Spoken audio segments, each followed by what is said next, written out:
Então, Saulo, fica à vontade. Obrigado. Eu tenho até... Muito boa noite a todos. Boa noite também a todas. Que as nossas primeiras palavras sejam sempre de profunda gratidão a Deus, que tem nos oferecido nesta oportunidade encarnatória a doutrina espírita como guia de vida, como iluminação para os nossos caminhos.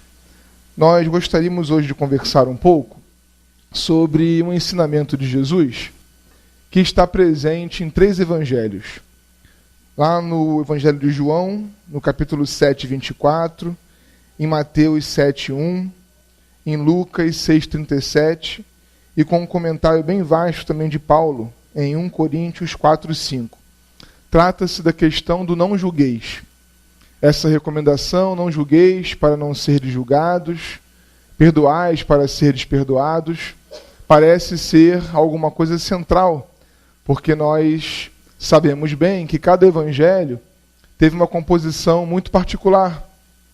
O evangelho de Mateus, o primeiro, ele é escrito de um ponto de vista judaico.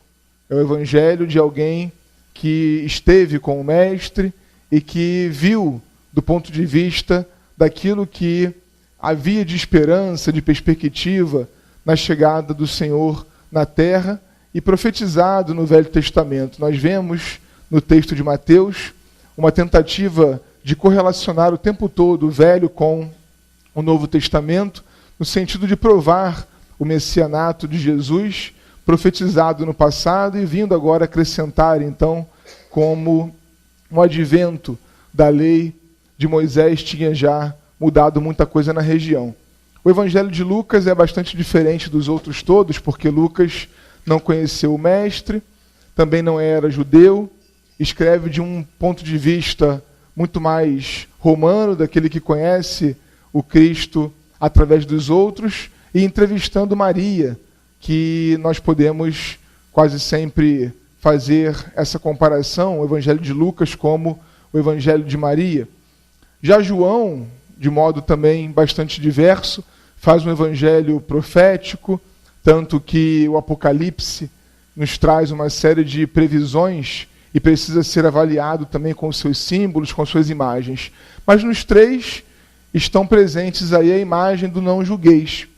E nós queríamos usar uma colocação de Jesus que está anotada no capítulo 8, versículo 1 de João, e que apesar de não tratar diretamente do não julgueis, porque isso havia sido feito, como dissemos já no capítulo anterior, o 7, mas é logo depois, porque o capítulo 7 tem 30 e poucos versículos, e no 8, logo no versículo 1, nós temos essa questão. Jesus tinha subido ao Monte das Oliveiras. Nós vamos nos recordar, e esse é um primeiro ensinamento importante do capítulo.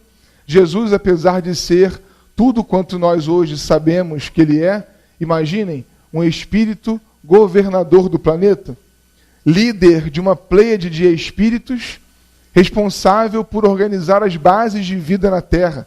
Mais do que isso, segundo a descrição de Emmanuel, em A Caminho da Luz, aquele que projetou e liderou desde o início, a partir do momento que recebeu pela imagem poética de Emmanuel, uma bola de fogo do Criador, e desde então, há 4 bilhões e meio de anos atrás, deu as bases do ponto de vista físico-químico, do ponto de vista geológico, mas também as bases para que a vida humana fosse possível um dia na Terra.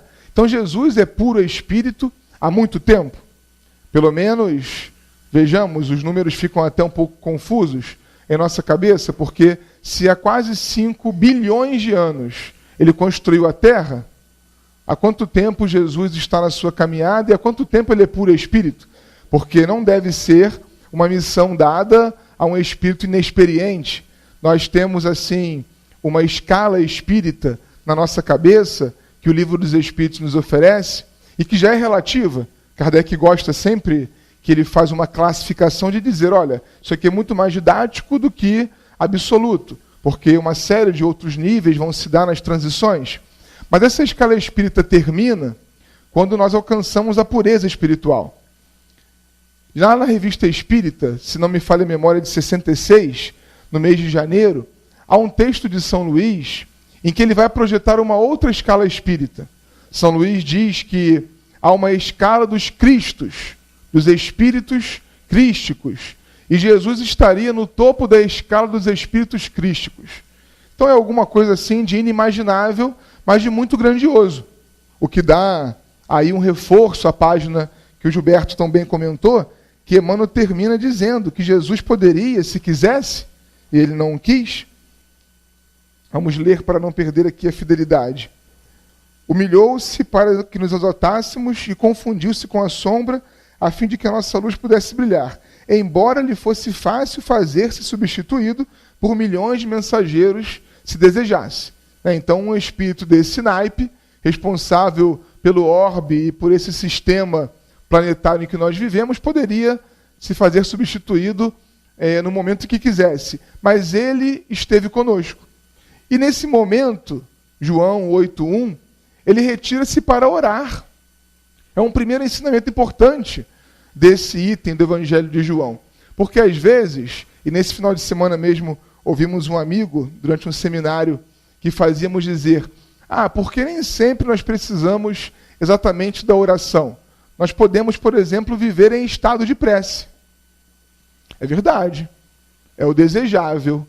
Não sei como vai o coração de vocês, mas olhando para a minha rotina, eu não consigo encontrar a possibilidade do estado de prece. Dirigindo no Rio de Janeiro, morando no Rio de Janeiro, precisando organizar a vida com hora para sair, hora para chegar, porque não é verdade que nós temos direito de ir e vir. Nós precisamos planejar onde vamos, com quem vamos, em que momento vamos, porque por mais fé que tenhamos, precisamos ser realistas e projetar, por exemplo, no cuidado com a nossa família, de que maneira que nós vamos. Estado de prece é um nível em que nós não precisamos mais recorrer à oração formal, porque estamos vinculados numa sintonia estável com as leis de Deus. Ninguém aqui duvidaria, em sã consciência, de que Jesus vivia um estado de prece. Mas ele retirava-se para orar. Por mais que alguns interpretem que só para nos dar o bom exemplo, ele tinha momentos no seu dia em que se retirava para orar.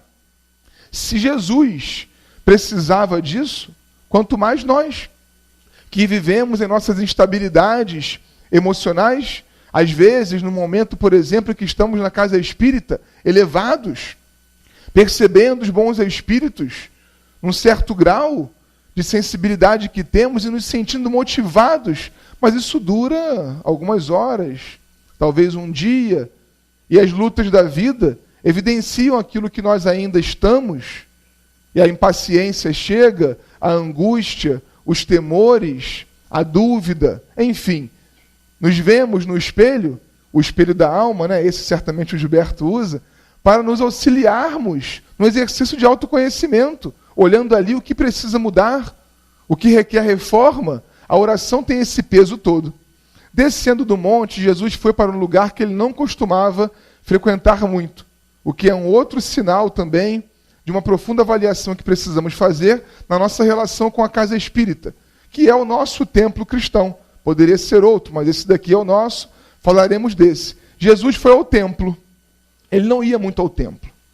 Aliás, o governador do planeta, o topo da escala dos Cristos de Deus, não fundou uma religião, não definiu um local de permanência, de fé, de construção, de uma superioridade. Às vezes nós confundimos um pouco isso, Esperamos ansiosamente pelo momento que viremos à casa espírita para tomarmos esse banho fluídico e ficarmos melhores. É natural que seja assim. Décadas de trabalho sério, seguro, fizeram de espaços como esse simpáticos aos bons espíritos. Então é natural que a psicosfera aqui seja muito boa. Mas o ensino de Jesus, não fundando uma nova crença, é de que nós precisamos fazer esses ambientes em nossa vida. Então, em que momento que o nosso lar passa a ter a ambiência espiritual do centro espírita? Em que momento que a repartição, o nosso trabalho profissional, passa a ter a ambiência da casa espírita? Porque isso tem a ver muito mais com construções que fazemos de dentro para fora do que efetivamente com uma mística. Leon Denis, por exemplo, no livro Grande Enigma, ele nos ensina que só tem existência real o que existe para sempre. Veja bem, parece profundo demais, filosoficamente falando, e até pode ser, mas é bem prático. Só tem existência real o que existe para sempre. O corpo vai acabar. O centro espírita vai acabar. A cidade, o país, o globo terrestre, daqui a mais 4 bilhões e meio de anos, mais ou menos, não vai ter o menor sentido, porque é um agregado de moléculas que se apresentam desta forma, mas que pela reciclagem da natureza se apresentarão de uma outra forma, de outras milhares de formas ao longo do tempo infinito. Então só tem existência real o que existe para sempre. Existem para sempre as coisas eternas e existem para sempre as coisas imortais. Eterno, do ponto de vista espírita, respeitamos os outros, nós só entendemos Deus.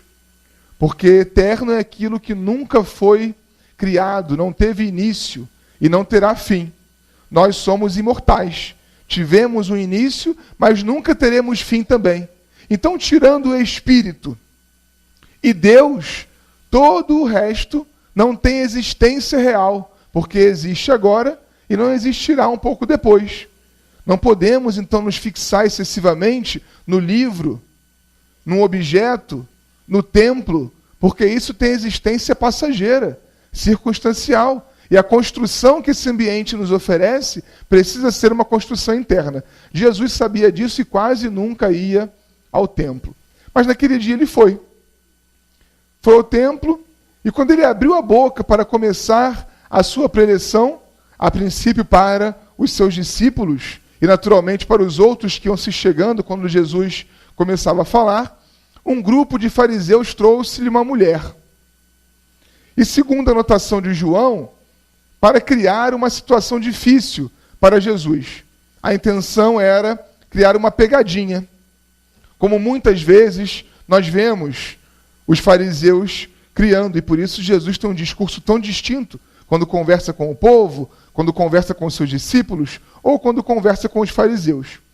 E a situação criada, ela era embaraçosa demais. Porque imagina, eles vieram e disseram, Senhor, esta mulher foi pega em adultério. Flagrante. Manda a lei de Moisés que nós apedrejemo-a. E tu, o que dizes?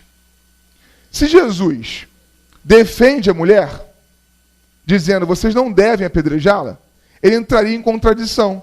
Porque ele tinha acabado de anunciar que não veio derrogar a lei. Ele gostava de afirmar isso. Eu não vim destruir a lei, mas vim dar cumprimento a ela. Então aquilo que aqueles homens entendiam como a lei de Deus, entraria em contradição se ele dissesse, não, coitada, perdoem-na. Mas se ele dissessem, está escrito na lei, vocês devem apedrejá-la, ele também entraria em contradição consigo mesmo. Porque ele tinha anunciado perdão 70 vezes, 7 vezes, para a mesma falta. Como ele poderia concordar com o apedrejamento até a morte de uma mulher? Jesus, como faz em todas as situações embaraçosas criadas, não responde. Faz silêncio e, curiosamente, nesse momento ele ajoelha-se. O chão era de terra, não havia um cuidado e um conforto como nós temos hoje, né? Num piso cerâmico, por exemplo. Ele começa a escrever na areia. Infelizmente, João não vai ao nível de detalhamento para sabermos o que Jesus escrevia. Alguns teólogos importantes, comentaristas da Bíblia, arriscam, alguns usando registros mais ou menos fidedignos, outros interpretando simplesmente o Evangelho de João, arriscam que Jesus escrevia os pecados humanos na terra. Então tomemos como verdade essa interpretação que é a predominante, mas que não é o mais importante para analisar o capítulo desses versículos. Jesus escrevia sobre a terra, até que depois da terceira vez daqueles fariseus fazerem a pergunta, e tu, o que nos diz? Ele levantou-se e disse aquela frase famosa que nós conhecemos bem, mas que não é só uma frase de efeito, mas um projeto de vida para nós aqui nessa terra, ainda tão complicada e difícil de viver. Ele disse: quem dentre vós não tiver pecado, que atire a primeira pedra. Ousadamente. É claro que era o governador do planeta, conhecendo no nível profundo o coração de cada homem que estava ali de pé, com um magnetismo que nós não conseguimos nem imaginar qual seja, mas ousadamente, porque esses foram os homens que depois o crucificaram. Ele disse: olha, pode atirar a primeira pedra, desde que você não tinha nenhum pecado. Imagine um reforço pedagógico dos pecados humanos anotados no chão: maledicência, orgulho, vaidade, egoísmo, e como quiséssemos fazer a nossa lista. Diz o texto de João que aqueles homens saíram largando as pedras, e interessantemente dos mais velhos para os mais novos, porque os mais velhos tiveram mais tempo de pecar. Jesus, vendo-se sozinho com aquela mulher, que não ia embora, estava ali, de pé, ao seu lado, porque depois que ele pronunciou a frase de efeito, ele ajoelhou-se e voltou a escrever na areia. Vendo que ela não ia embora, levantou-se, olhou no fundo dos seus olhos e perguntou: mulher, cadê aqueles que te condenavam? Essa é a palavra em todas as traduções. Eles se foram, Senhor. Então, se eles não te condenaram, eu não te condeno também. Vá e não peques mais. Acabou. E nós criamos todo um cenário em nossa vida em torno da culpa. É interessante fazer essa leitura do Evangelho. Parece que para Jesus isso não é um raciocínio de efeito para nos consolarmos somente, é também, mas é um fato. Em todos os momentos em que Jesus se vê diante de alguém que caiu em erro, seja qual for o erro, Jesus trabalha com presente e futuro, nunca com o passado. Jesus não quis saber qual foi a dimensão real do pecado daquela mulher, porque certamente aqueles homens exageravam ou pelo menos interpretavam. Jesus não quis saber se ela estava convencida, depois daquele momento, de mudar-se. Jesus não perguntou o seu nome, de onde ela vinha, o que ela andava fazendo, não quis saber os seus planos. Ele falou: vai, porque eu não te condeno. Ora, se tem alguém que nós conhecemos e que está em condições de julgar-nos, de condenar-nos, é Jesus. Vê bem, ele projetou a casa planetária, e quando nós surgimos enquanto princípios inteligentes, muito provavelmente Jesus já era puro espírito. Nos conhece numa dimensão tão pessoal que os projetos encarnatórios das nossas vidas, segundo André Luiz, aliás Alexandre, lá em Missionários da Luz, passa pela autorização do Senhor Jesus, num processo de ubiquidade e de conhecimento à distância que nós não podemos penetrar também. Nos conhece pelo nome. E ele disse: eu não te condeno.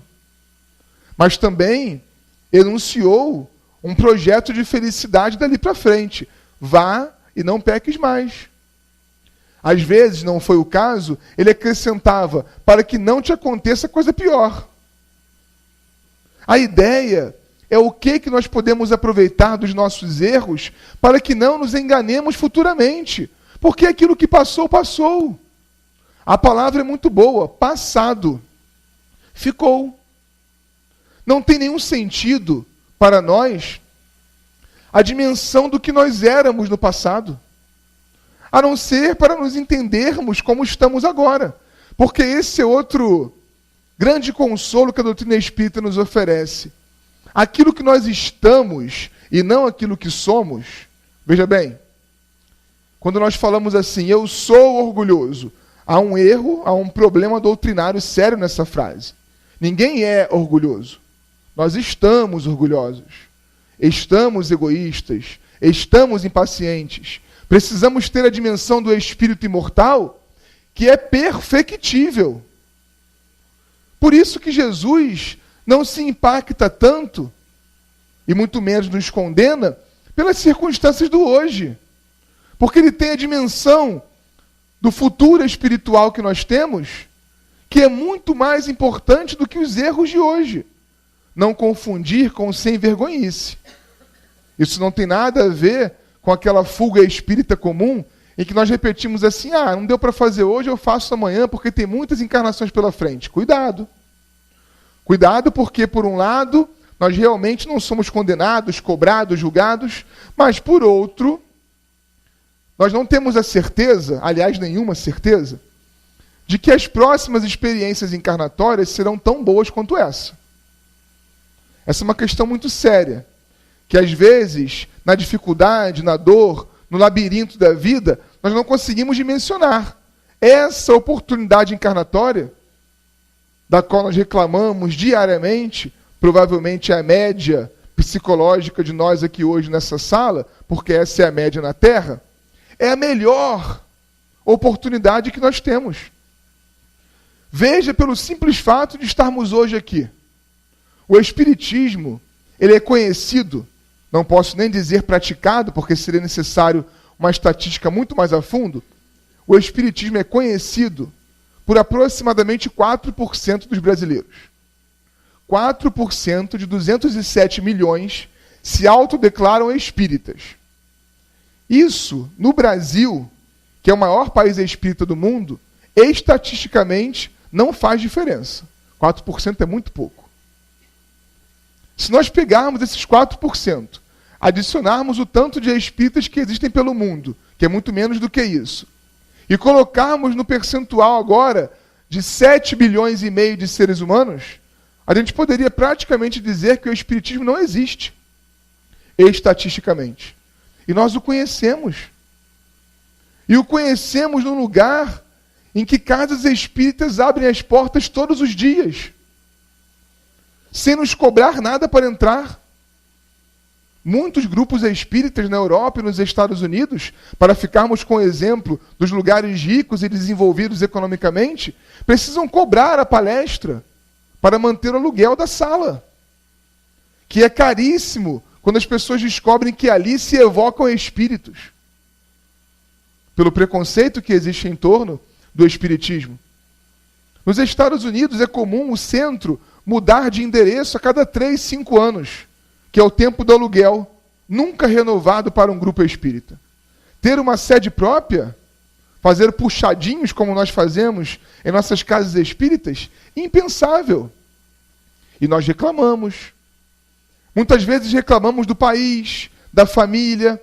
Se nós pudéssemos olhar do ponto de vista espiritual, um pouquinho que fosse, nós veríamos as bênçãos que são essas circunstâncias para a nossa vida. Mas nós insistimos em enxergar aquilo que está. Aquela dor que é passageira, mas que quando mergulhados nela, não conseguimos ver saída. E por não conseguirmos ver saída com os olhos do corpo, nós falamos às vezes, meu Deus, o que eu fiz para merecer isso? É que Deus é bom. Porque se Ele mandasse um emissário seu nesse momento ao nosso lado, baixar uma tela branca como essa, e começar a aparecer o que você fez para merecer essa vida, talvez nós fugíssemos de nós mesmos. Porque as experiências que vivemos hoje, elas são consequência daquilo que nós temos sido.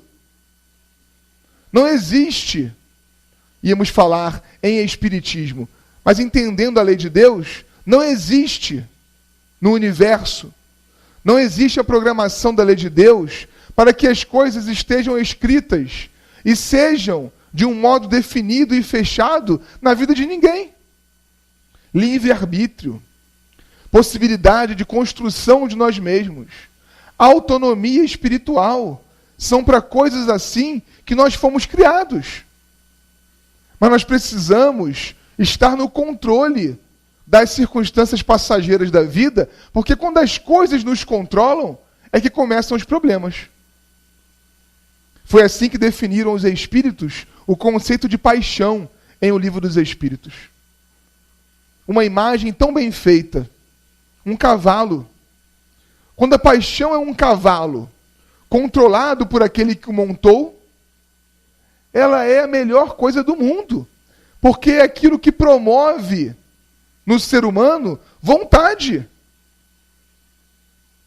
Um apaixonado por um ideal, por exemplo, é aquele que, apesar de ter barreiras, obstáculos, vai, caminha, sem se deter nas coisas do caminho. Vejamos a biografia de Allan Kardec. Já paramos para fazer as contas? Sem depressão. Allan Kardec conheceu os fenômenos espíritas em 1854.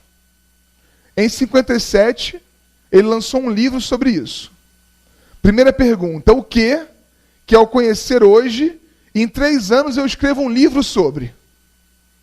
Porque isso significa aprofundamento de estudo, dedicação, num nível que nós não temos tido com a maior parte das coisas da nossa vida. Allan Kardec desencarna em 69, 15 anos depois de conhecer o fenômeno. 12 anos depois de escrever o Livro dos Espíritos. O que nós fizemos nos últimos 12 anos? Porque Allan Kardec fez o Espiritismo. E Allan Kardec não foi, ao contrário do que nós de vez em quando interpretamos equivocadamente, um secretário dos Espíritos somente, organizando informações disponíveis e fáceis e concatenadas. Não. Allan Kardec foi quase que um espírito da codificação também. Porque no Livro dos Espíritos, sobretudo da 2ª edição para frente, nós temos muitos textos que são de Kardec. Muitas perguntas ali nunca foram feitas a um espírito, numa sessão espírita, mas sim criadas para textos que já existiam e que respondiam àquela questão do codificador. Numa profunda inspiração e depois sob a supervisão de alguns médiuns, mais do que isso, de São Luís, de Jesus, num cuidado especial que ele recebeu naturalmente dos espíritos, mas num cuidado que não é presente, numa sintonia com os bons espíritos, que é conquista, que é esforço. Veja bem, Allan Kardec, com esse nome, nunca foi batizado. Nós comemoramos, muitas vezes, agora em outubro, em diversas casas, cidades, pelo país inteiro, com semanas espíritas, o aniversário de Allan Kardec. Mas Allan Kardec não nasceu em 3 de outubro de 1804. Quem nasceu em 3 de outubro de 1804 foi morto por Allan Kardec em 18 de abril de 1857. Allan Kardec matou o seu nome. Allan Kardec publicou muito mais livros como Hippolyte Léon Denis Arrivaio do que como Allan Kardec. E ele parou com a publicação, com o trabalho acadêmico que tinha, para dedicar-se exclusivamente àquele fim. O que na nossa vida mobiliza um ideal dentro de nós para que nós matemos aquilo que é do nosso maior interesse e que oferece serviços profícuos à sociedade, como as suas obras ofereceram? Em nome de um ideal. Isso é paixão.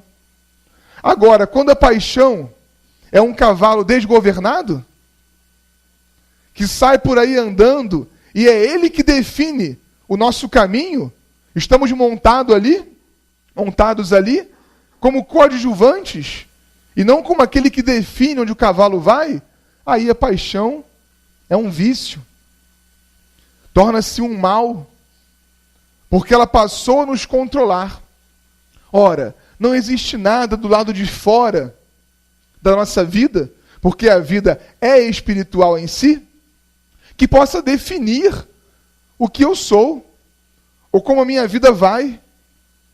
Que não culpemos mais as situações, as pessoas, as circunstâncias da nossa vida, porque essas circunstâncias são absolutamente maleáveis, moldáveis. E nós é que vamos moldando essas circunstâncias conforme nós encaramos o problema com autonomia espiritual. com crítica. E não como alguma coisa pronta e acabada. Nós temos cometido o grave erro de olhar o próprio Espiritismo como uma crença. Há um livro de Delane, Pesquisas sobre Mediunidade.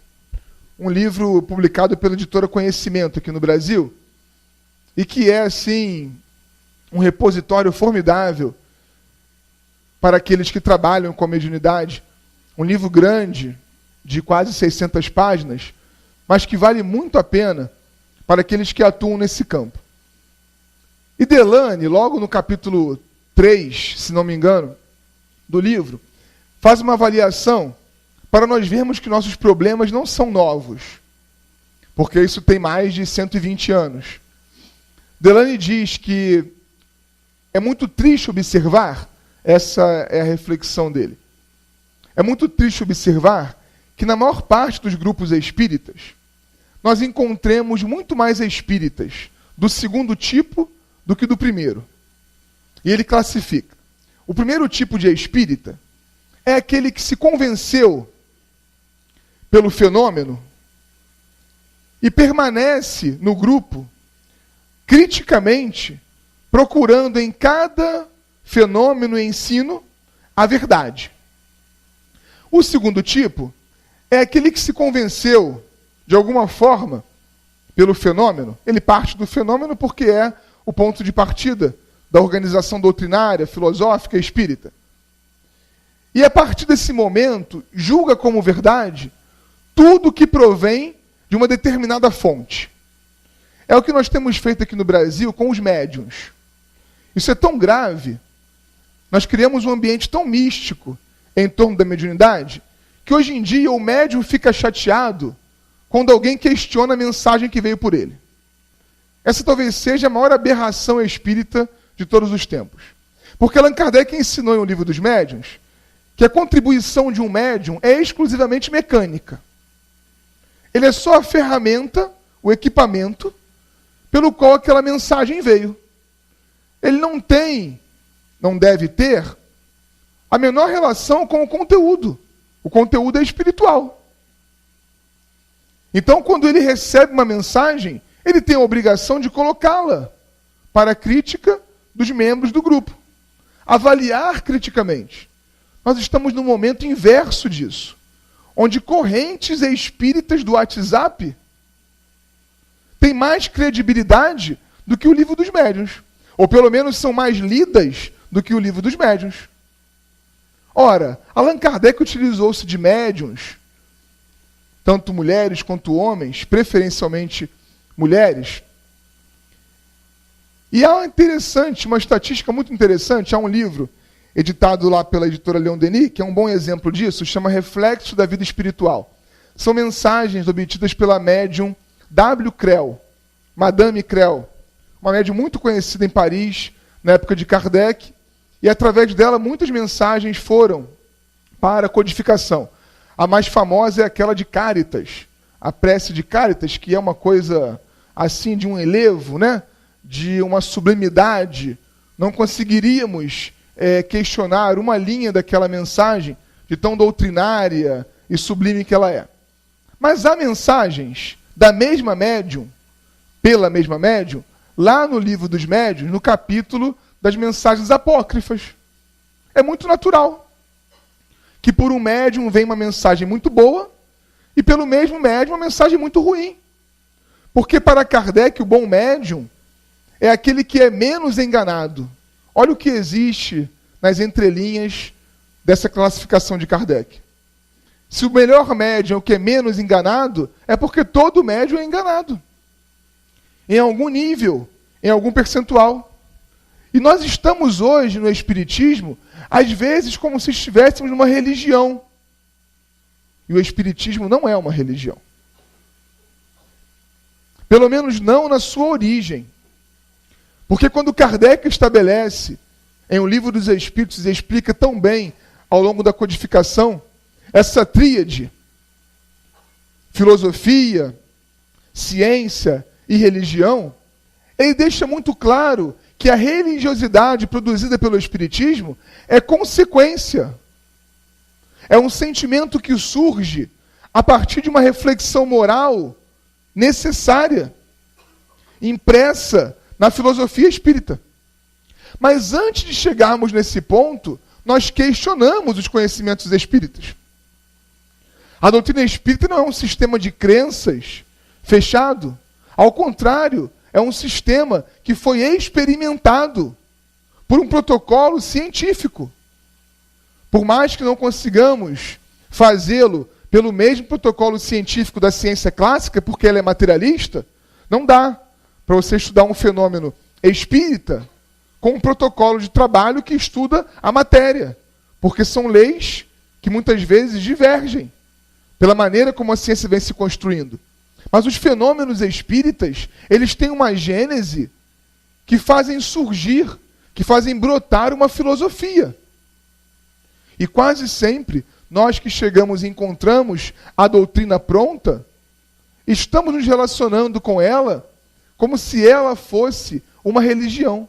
Às vezes tornando os médiuns sacerdotes, gurus, a ponto de surgir no nosso movimento grupos que seguem preferencialmente esse médium ou aquele. Grupos que se denominam seguidores desse ou daquele médium. Existe pelo Brasil afora, por exemplo, os chiquistas, que colocam, alguém falou que colocam a obra de Chico acima da de Kardec, como se fosse possível alguma coisa estar desconectada desse edifício base. E qual é o risco disso?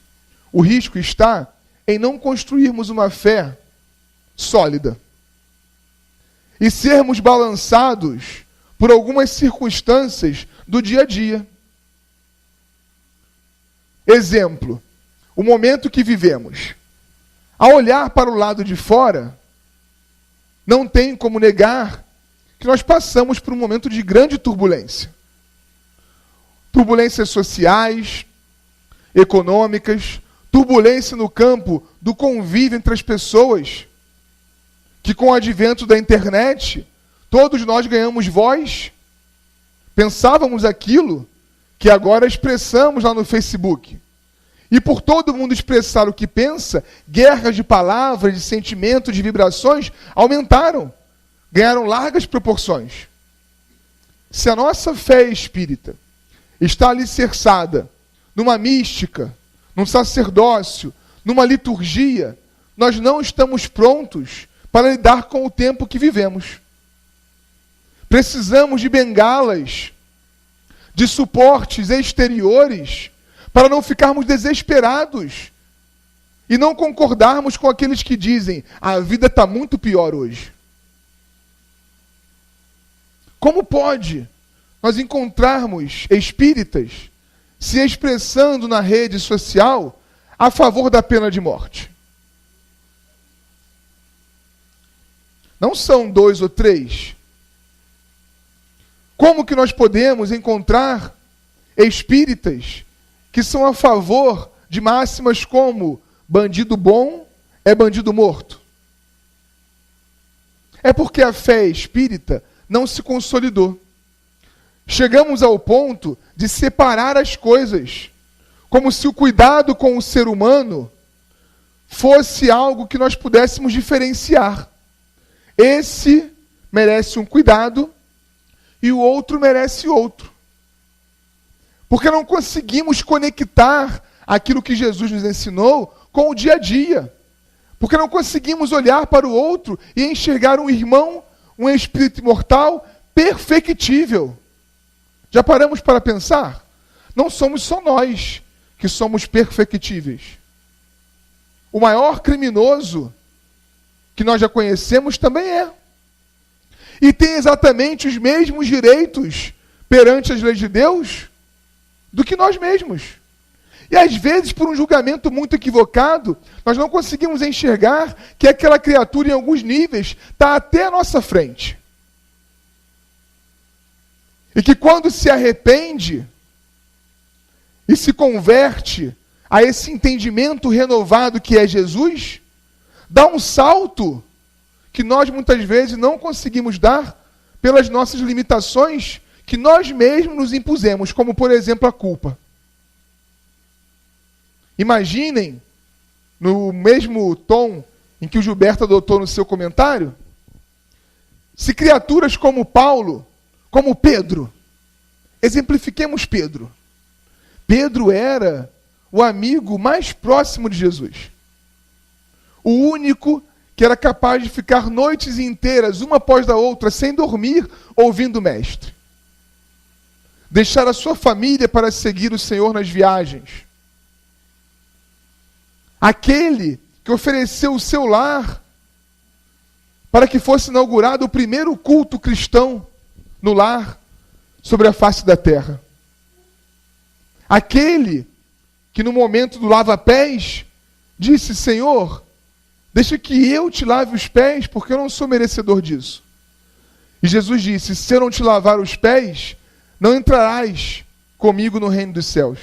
Então, Senhor, lave-me todo o corpo, porque eu preciso estar contigo no reino dos céus. O mais maduro dos apóstolos. Mas, apesar de saber tanto, de conhecer o Mestre de tão perto, quando a sua vida estava em risco, ele disse: eu nunca ouvi falar de Jesus. Imaginem a dor moral. Quando aquele galo cantou 3 vezes. E a profecia que Jesus fez na noite anterior, que tinha tirado Pedro do sério. Porque quando Jesus disse: Pedro, tu me amas? Ele falou: sim, Senhor. Te amo muito. Pedro, tu me amas? Ora, Senhor, já disse, te amo mais do que a mim. Pedro, tu me amas? Na terceira vez, narra Mateus, Pedro estava irritadiço com a insistência de Jesus. Ora, Senhor, já te disse, amo-te. Mas apesar do teu amor, Pedro, essa noite, antes que o galo cante, me negarás 3 vezes. E Pedro deixou o ambiente chateado com Jesus. De tanto que ele se sentia fiel e sintonizado com o Mestre. Imaginem a dor moral do canto daquele galo que anunciava que ele tinha negado o Senhor Jesus.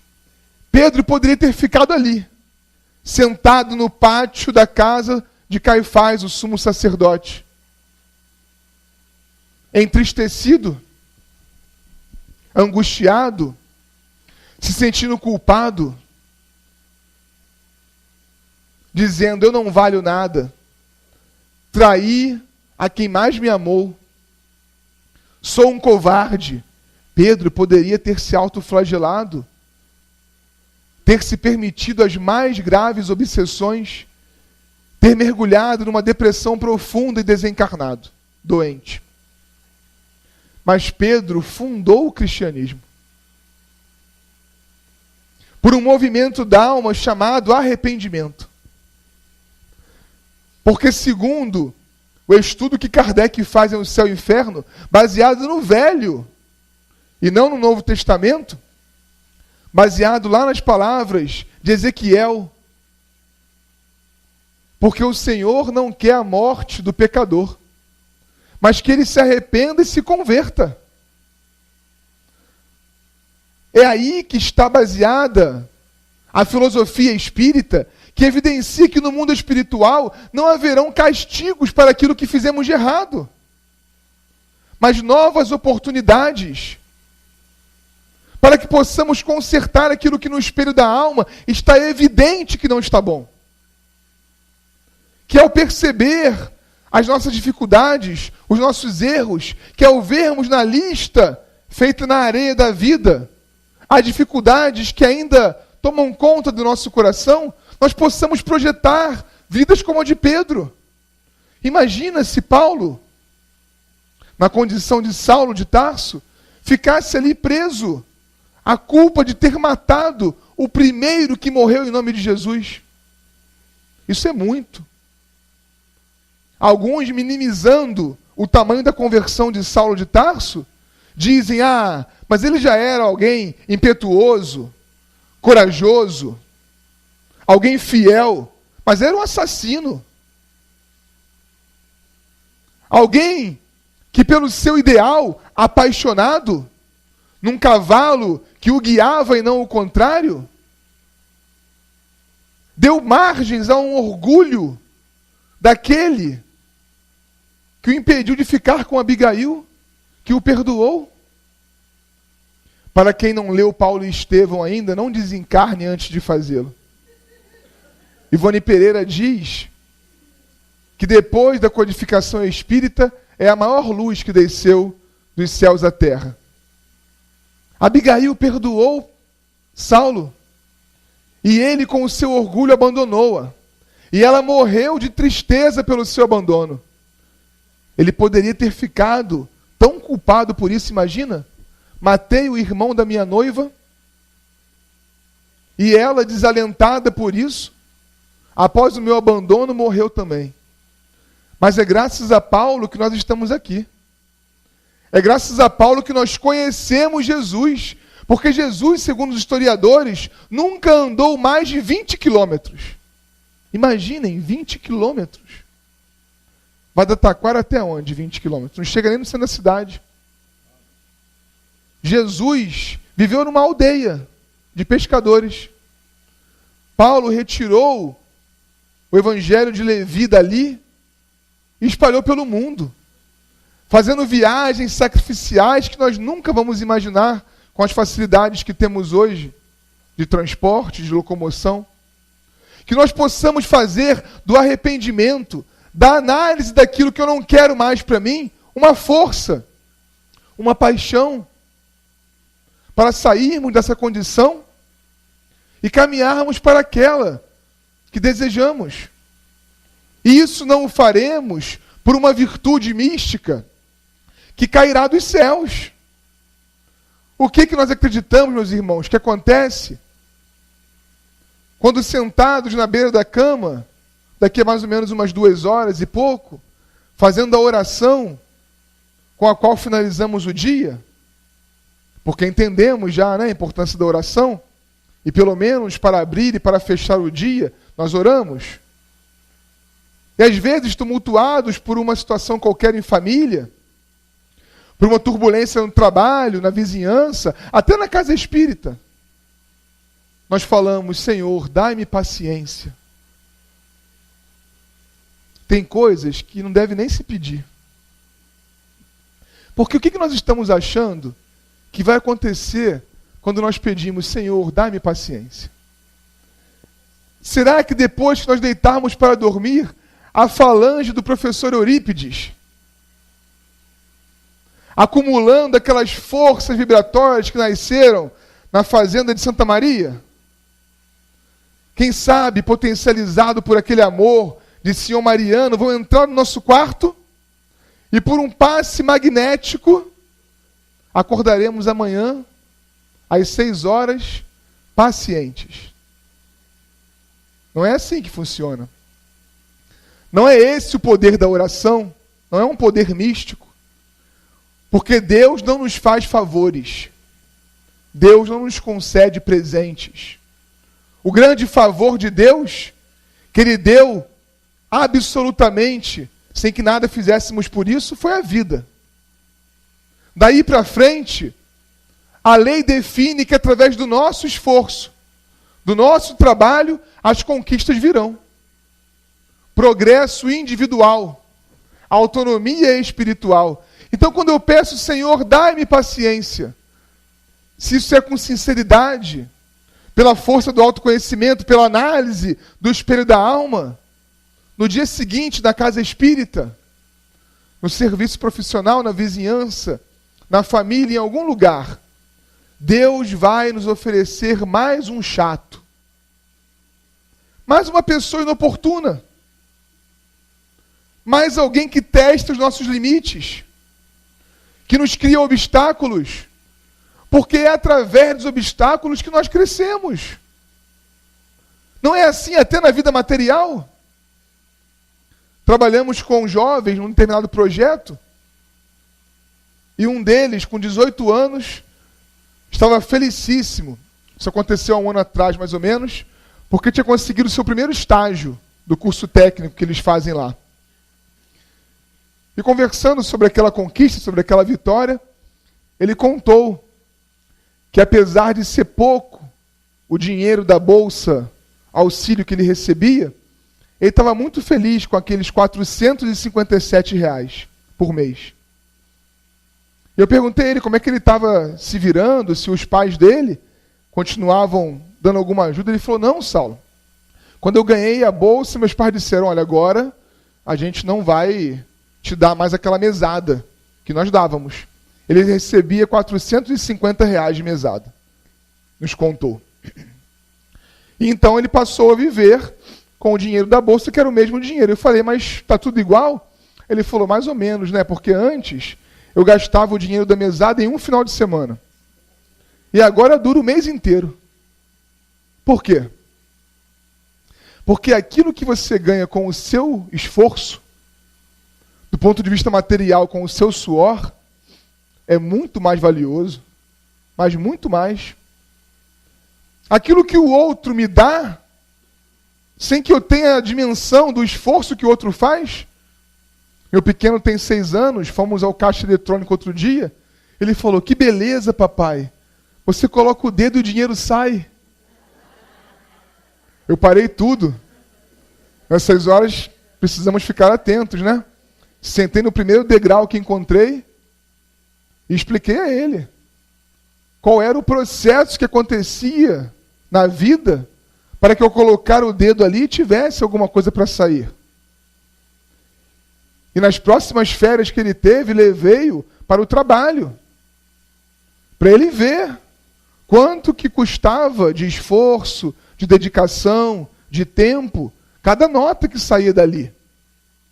Porque senão, nós nunca ganhamos maturidade. Se nós recebemos presentes de Deus o tempo todo, nós nunca ganhamos maturidade. O Deus que nós estamos entendendo não é o Deus da suspensão das leis através de um milagre que nos torne pacientes. É um Deus que nos oferece os recursos. É assim que tem que ser em termos sociais também. Recursos oferecidos com justiça para que todos possam desenvolver-se. A uns precisarão ser dados mais recursos porque ele está numa condição de nenhum. Outros nasceram já com recursos. A vida já o estimula automaticamente. Para não confundirmos também o funcionamento da lei de Deus com a ideia material, materialista de meritocracia. Mas nós recebemos as ferramentas, os equipamentos para trabalharmos e conquistarmos por nós mesmos. Por que ficarmos vinculados excessivamente ao problema do erro? Conversamos às vezes com os espíritos desencarnados, mas não aplicamos à nossa vida. Não é isso que se fala para um desencarnado numa mesa de atendimento espiritual? Olha, não se concentra na sua culpa. Se libera disso. Porque tem uma opção de renovação ali adiante que você não está conseguindo ver por estar fixado no passado. É isso que a gente tem que fazer. Foi isso que Jesus disse. Cadê os que te condenavam? Foram embora? Eu não te condeno, vai e não peques mais. Daqui para frente, procure uma postura que te corrija de ti mesmo. Mas não se concentre naquilo que podia ter sido. Naquilo de como eu faria. Naquilo de, ai meu Deus, e agora que eu não posso voltar atrás. Não existe o atrás para se voltar. Lembra de Leon Denis? Só tem existência real o que existir para sempre. Kardec colabora com esse raciocínio em A Gênese, os milagres e as predições segundo o Espiritismo, quando nos ensina que para Deus, o passado e o futuro são um grande presente. Não existe passado, porque ele não tem existência real. Ele foi, passou. E não existe futuro, porque quando chegarmos no futuro ele será presente. Só existe para Deus o tempo de hoje. E o que nós estamos fazendo com o nosso tempo de hoje? Rememorando circunstâncias do passado que já se foram? Por quê? Projetando situações para o futuro sem trabalhar por elas? Para quê? Nós precisamos viver observando e utilizando os recursos que estão em nossas mãos hoje, agora.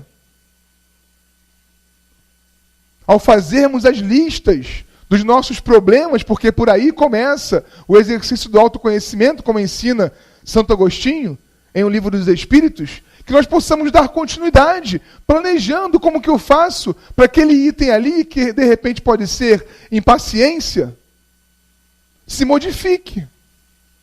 Leon Denis ensina, por exemplo, em O Problema do Ser e do Destino, lá na terceira parte das potências da alma, ele diz que é impossível deixar de ser alguma coisa ruim. Ah, eu sou impaciente. Como que eu faço para deixar de ser impaciente? Não tenta, não dá. Por quê?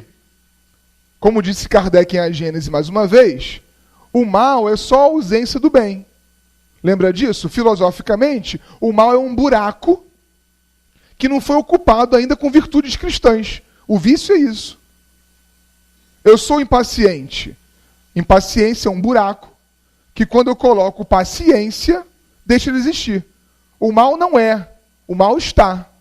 Só tem existência real que existe para sempre. O mal está. Porque vai ter um dia, nessa escala espírita, que nós não vamos mais identificar os buracos. Estaremos preenchidos das virtudes. Então, como que eu posso fazer para aquilo que está na minha lista lá? O número 1, impaciência. Como que eu posso fazer? Que exercícios eu posso projetar de paciência? Dentro de casa, no casamento, no trabalho profissional, na vizinhança. Como que eu posso fazer? Chico tem algumas dicas interessantes, né? Tem aquela da água da paz, muito boa. Mas talvez o melhor exemplo para nós entendermos e finalizarmos nosso raciocínio é aquele de quando a vizinha envenena o seu cachorro. Lembram disso? Ele tinha um bichinho que amava de um modo muito intenso. E um dia, a vizinha, que não gostava do animalzinho, envenena-o. Chico fica com o seu sentimento maltratado, chateado com ela. Acho que posso dizer, ofendido.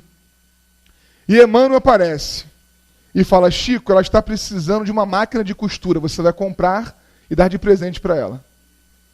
Ah, Emmanuel, por favor. Foi ela, não foi, que envenenou? Foi ela. E é por isso que você vai dar-lhe um presente. Mas eu vou dar um presente para quem mais me incomoda nesse momento isso. Chico juntou tudo que tinha, não era suficiente, pediu aos amigos, comprou a máquina de costura e foi dar àquela senhora. Quando ele entregou o presente, mesmo sem querer, mesmo com seu sentimento maltratado, ela se desarmou de um modo inesperado, porque imagina, alguém que eu acabei de atacar, me oferecendo aquilo que eu mais queria. Mas nós somos tinhosos, né? Quando alguém nos ataca, a gente reúne tudo que a gente tem de pior e oferece para o outro. E aí começam as guerras. Como diz Paulo no Evangelho segundo o Espiritismo, eu não posso nem dizer mais quem foi que começou aquela situação, porque às vezes numa outra encarnação, por um orgulho ferido, a gente teve um primeiro sentimento em relação ao outro que criou uma guerra, que às vezes duram encarnações inteiras.